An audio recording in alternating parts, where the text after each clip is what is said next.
Plusieurs insectes et maladies affectent les plantes en général et celles productrices des fruits en particulier à travers le monde. Une situation qui entrave souvent l'exportation de ces produits au risque de propagation des insectes dans les pays exportateurs. Lors de cet atelier régional des pays membres de la Convention internationale pour la protection des végétaux, réunis à Brazzaville, les experts de la FAO et partenaires vont discuter pendant 4 jours en vue de la mise en œuvre des propositions des normes visant à prévenir et lutter contre les organismes nuisibles. Actuellement, nous avons des pays qui exportent de la banane.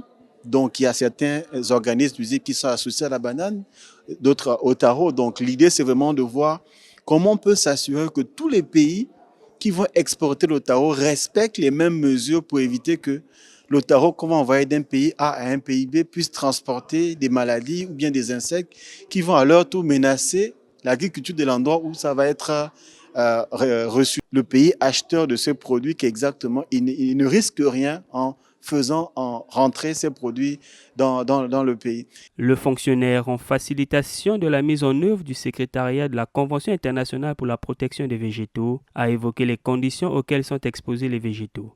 L'un des facteurs qui aussi aggrave les questions de protection des végétaux, c'est le fait que aujourd'hui, le commerce international a vraiment augmenté. Donc, les pays importent beaucoup de denrées alimentaires de par le monde et donc peut-être un organisme nuisible qui n'est pas dangereux très dangereux dans un continent, lorsqu'il va arriver dans une zone, par exemple, qui est très pluvieuse, va vraiment se développer, se déployer. Donc, c'est vraiment le commerce international qui va aussi contribuer à aggraver la situation. Mais il faut noter que plusieurs pays se mettent en ordre de marche pour renforcer leur système, pour se coordonner et pouvoir lutter contre ces organismes nuisibles. À cet atelier régional pour l'Afrique, plusieurs sujets seront débattus par les experts, à l'instar de la question liée à la santé des végétaux, dans le cadre de l'initiative Une seule santé.